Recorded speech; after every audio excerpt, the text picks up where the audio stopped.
Layoffs are no longer just numbers in a spreadsheet. They are fathers in their 50s packing up a desk they've worked at for decades. They are mothers in their 60s, just a few years from retirement, suddenly wondering how to pay for healthcare. And they are children watching parents lose faith in the job market that was supposed to provide stability.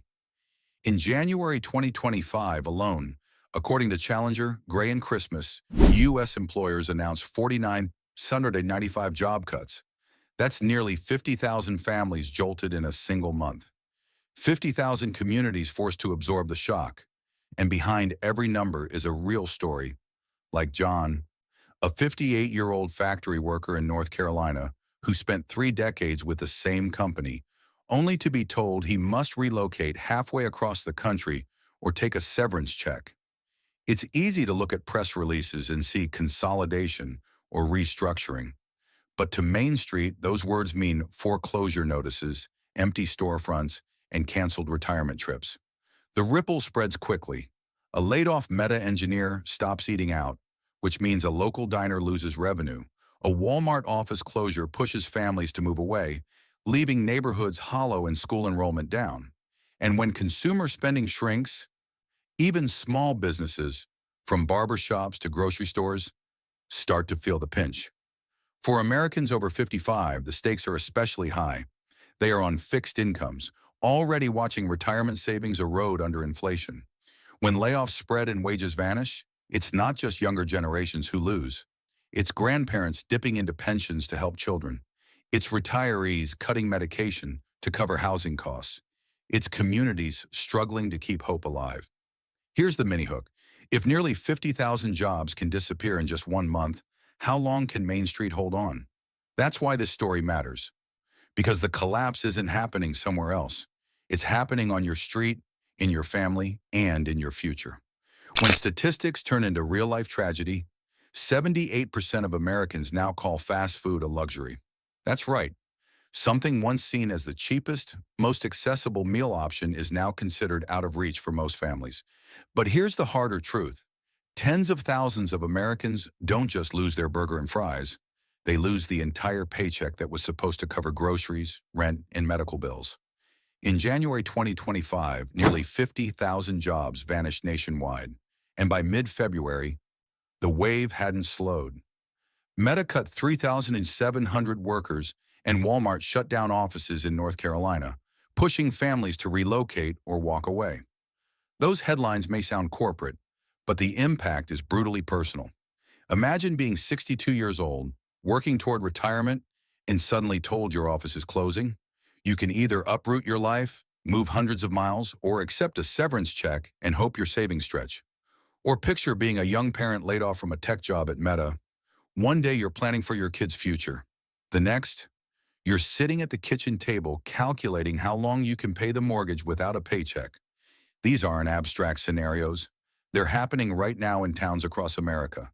And here's the connection that should alarm us all. When fast food becomes a luxury, and when jobs at the nation's most stable employers evaporate, it signals a deeper breakdown of Main Street. The grocery bill doesn't care whether you worked at Walmart or Meta. The rent collector doesn't pause because your severance hasn't arrived. And the healthcare system certainly doesn't offer discounts for laid-off workers. This is no longer about statistics in an earnings report. It's about neighbors, families, and retirees facing choices they never imagined. Here's the punchline. If eating out is too expensive and paychecks are disappearing at the same time, what chance does Main Street have left? That's the hook. That's the reason we can't look away. Because this isn't just corporate America adjusting its numbers.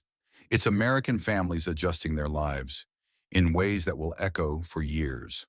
The layoffs hit back to back. The story of 2025 is no longer about isolated corporate moves. It's about a sequence of shocks landing one after another, leaving Main Street with no time to breathe. On January 14, 2025, Meta announced it would cut roughly 5% of its global workforce. That equaled about 3,700 jobs gone in a single week. Executives framed it as a performance-based restructuring, but the reality on the ground was far more complicated. Reports quickly emerged of employees with glowing performance reviews, even those on parental leave, receiving layoff notices. For many, the corporate message didn't match their personal experience. The company was profitable, ad revenues were climbing, and the stock was recovering. And yet thousands of households were suddenly left without paychecks. That was just the start. Less than a month later, on February 4th, 2025, Walmart confirmed it would shutter its office in North Carolina. Hundreds of workers were told they must relocate to Arkansas or California, or accept severance. Additional closures were flagged in New Jersey as part of Walmart's larger push to centralize staff and end remote work. For employees with deep roots in their communities, mortgages, schools, aging parents, relocation was not a simple option. It was a forced choice between tearing up a life or losing a livelihood. And remember, Walmart wasn't a struggling company. It was still profitable, still expanding, and still investing heavily in automation, which is why the decision hit so hard. When a symbol of stability like Walmart moves to cut and consolidate, the message is clear. No job is untouchable. These announcements were reported by outlets like Reuters, Bloomberg, and the Wall Street Journal, underscoring their credibility. And they didn't come in a vacuum. According to Challenger, Gray and Christmas, January alone saw 49,795 job cuts across the U.S. Meta and Walmart were just the most visible faces of a much broader trend. Together, these events form a timeline that should alarm every household.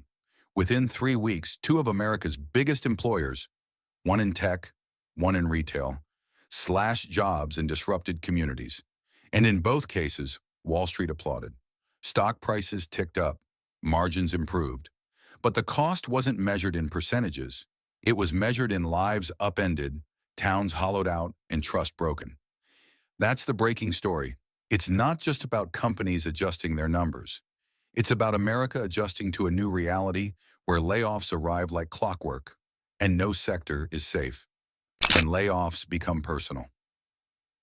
Behind every statistic is a face, a family, and a future rewritten.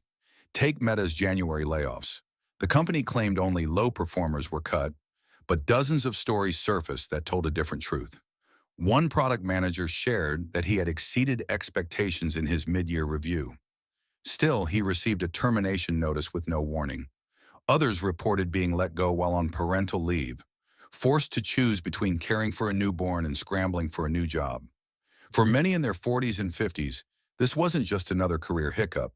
It was a devastating blow to retirement planning and long-term security.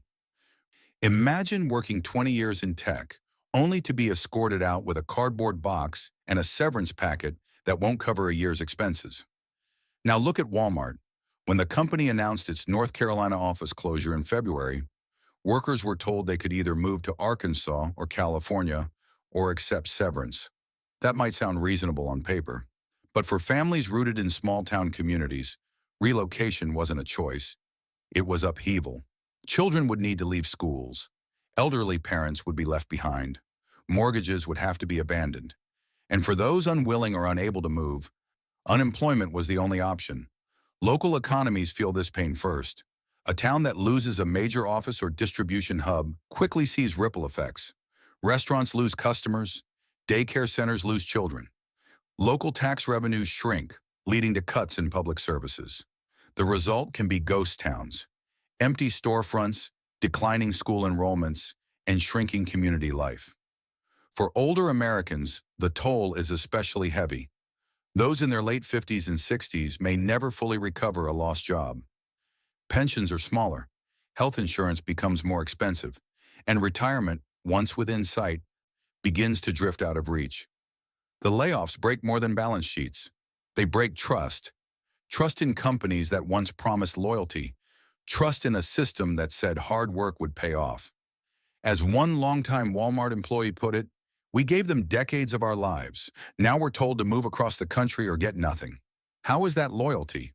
That's the human toll. It's not counted in quarterly reports. It's counted in broken routines, uprooted families, and a Main Street that feels abandoned. For every corporate gain, there is a household loss. And those losses are reshaping communities across America in real time. When everyday life gets harder, when companies like Walmart and Meta announce layoffs, the ripple quickly reaches Main Street, Because lost jobs don't just shrink a paycheck, they shrink spending, confidence, and the sense of security that keeps local economies alive. Take food as an example. For decades, fast food was the cheapest option for families on the go. But according to a Lending Tree survey in 2024, 78% of Americans now view fast food as a luxury, and 62% admit they've cut back because prices are too high. That means the $5 meal deal at McDonald's is no longer a casual choice, it's a budget decision. And when low-income customers stopped coming, McDonald's itself reported double-digit declines in traffic among those groups. It's a striking sign. Even the most affordable brands are being pushed out of reach. For Americans over 55, the pain is sharper. Many live on fixed retirement incomes, already stretched by inflation. When the price of a burger, a coffee, or a bag of groceries jumps, the cuts have to come from somewhere else. For some, that means giving up small luxuries like eating out or family trips. For others, it means skipping optional health care, delaying prescriptions, or holding off on home repairs. The pattern is clear. Job losses at Walmart and Meta reduce household income. Reduced income lowers consumer spending. Lower spending drags down local businesses. And the cycle reinforces itself. Fewer jobs, less spending, weaker communities. Even beyond food, everyday costs are climbing. Housing is more expensive, with rents rising in many metro areas. Healthcare premiums and co-pays continue to strain family budgets. Utilities and insurance take bigger bites. And with wages stagnant or disappearing, Main Street families are forced to make painful trade-offs. A retiree in Michigan recently explained it this way. We used to grab McDonald's after church on Sundays. Now we can't justify it. That money has to go toward prescriptions instead. It's a small story, but multiplied across thousands of towns, it paints a national picture of financial strain. And the layoffs feed this cycle in ways not always visible. A Walmart office closure in North Carolina doesn't just hurt employees. It hurts the local pizza shop that delivered lunch. It hurts the barber whose customers leave town. It hurts the church that relies on steady donations. Layoffs ripple outward, touching lives that never worked for Walmart or Meta, but depend on the spending power of those who did. Here's the mini hook. If fast food is now considered a luxury, what happens when the next wave of layoffs spreads to autos, housing, or agriculture? The consumer impact is not a side effect. It is the story itself. And for millions of Americans, it means living with less, cutting deeper, and wondering if stability will ever return. The roads ahead for Main Street. When layoffs from Walmart and Meta collide with shrinking consumer confidence, the future feels uncertain. But uncertainty doesn't mean there aren't patterns we can watch. The road ahead can be broken into 4 possible scenarios: best, mid, worst, and wildcard. Best case scenario. In the most optimistic view, the layoffs serve as a reset rather than a collapse. Meta trims its workforce but reinvests in stronger teams, building products that generate growth. Walmart consolidates offices but balances automation with retraining, offering employees new roles instead of pink slips. If companies follow through on promises of efficiency with opportunity, Main Street might stabilize. Communities could adapt, and families might see prices hold steady instead of spiraling. It's a fragile hope, but not impossible. Mid-case scenario. This is where most analysts see the trend heading. Layoffs don't stop, they spread. Other corporations watch how investors reward efficiency and copy the strategy. More relocations are forced. Automation accelerates without equal retraining. Families see stagnant wages and shrinking job opportunities. Consumer confidence dips further. For retirees, this means cutting not just fast food or travel, but healthcare visits and home repairs. For Main Street, it means small businesses shutter, tax revenues fall, and public services weaken. The pain doesn't arrive all at once. It grinds slowly, year after year. Worst case scenario. Here the domino fully collapses. Layoffs spread beyond tech and retail into autos, housing, and agriculture. Factories close in Michigan and Ohio. Housing projects stall in Nevada and Florida.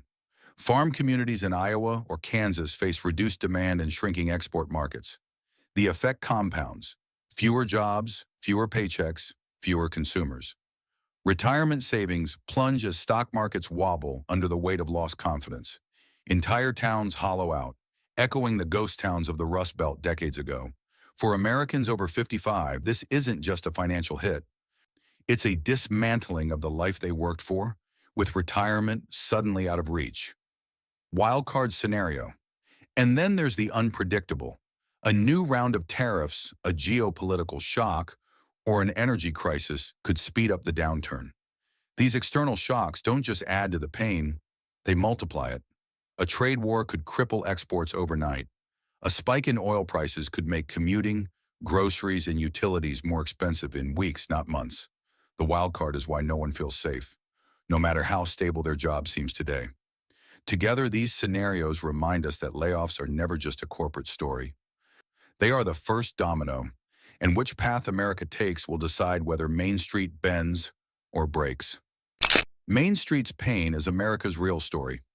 When Meta announced 3,700 job cuts in January and Walmart ordered hundreds of relocations in February, the headlines describe them as corporate restructuring. But Main Street doesn't hear restructuring. It hears the sound of families packing boxes, retirement plans unraveling, and towns bracing for fewer paychecks. The verdict is simple. The layoffs are not just numbers. They are signals of a deeper fracture in America's economic foundation. For decades, Walmart symbolized retail stability and Meta embodied Silicon Valley's growth engine. If even they are slashing jobs while still profitable, what company feels safe? And what worker can trust that loyalty or performance reviews will matter when the next round of cuts comes? This is the erosion of trust, and trust is the currency that holds Main Street together. When it's lost, confidence in the entire system starts to collapse. Communities already stretched by rising food and healthcare costs now see jobs disappearing. Retirees who thought they had enough savings are forced to cut back. Children of laid-off parents lose faith in the promise that hard work secures stability. The dominoes fall quickly, first in corporate offices, then in small businesses, and finally in households across the country. And here's the truth Wall Street often forgets. Stock prices may rise in the short term, but when Main Street suffers, the whole economy eventually pays the price. The layoffs at Walmart and Meta are not isolated events. They are a preview of ghost towns forming where offices once stood, a preview of shrinking retirement funds, a preview of America's middle class forced to live with less, cut deeper, and hope for stability that never seems to arrive. This is not just Main Street pain, it is a national alarm bell. Because when profitable companies cut jobs and call it efficiency, they reveal how fragile the system really is. And the verdict is clear. America's economy is only as strong as the families holding it together. Right now, those families are under siege. The pain on Main Street is no longer a side effect. It is the story. Your story is part of this crisis. The layoffs at Walmart and Meta may look like corporate headlines, but they are already reshaping daily life. For some families, it means uprooting children from schools. For others, it means a retirement plan stretched thin by one lost paycheck. And for millions of Americans over 55, it means watching carefully saved pensions get swallowed by higher prices and fewer options. This is not a distant issue. It is happening in your town, in your community, and sometimes in your own family. The question is, how are you coping? Did a layoff force you to cut back on meals out, cancel a trip, or delay health care? Have you seen neighbors move away after a local office closed? Has your confidence in retirement shifted because of job cuts hitting the economy? These are not just numbers for economists to debate. They are choices ordinary people face every single day. That's why I want to hear from you. Share your story in the comments. How have these layoffs touched your life, directly or indirectly? Your voice makes this conversation real, and it reminds others they are not alone. And if you found this breakdown useful, consider subscribing and turning on the bell. Not because numbers matter on YouTube, but because staying informed helps us all prepare. In the weeks ahead, we'll continue to track these dominoes, from layoffs in retail and tech, to ripple effects in autos, housing, and even agriculture. The story doesn't end here.